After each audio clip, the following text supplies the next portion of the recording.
शान्ताकारं भुजगशयनं पद्मनाभं सुरेशम् विश्वाधारं गगनसदृशं मेघवर्णं शुभांगम् लक्ष्मीकान्तं कमलनयनं योगिभिर्ध्यानगम्यम्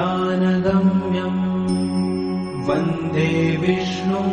भवभयहरं सर्वलोकैकनाथम्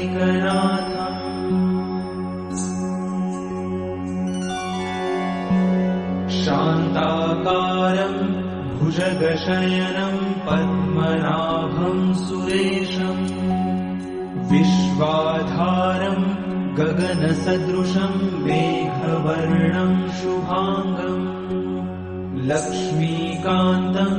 कमलनयनं योगिभिर्ध्यानगम्यम्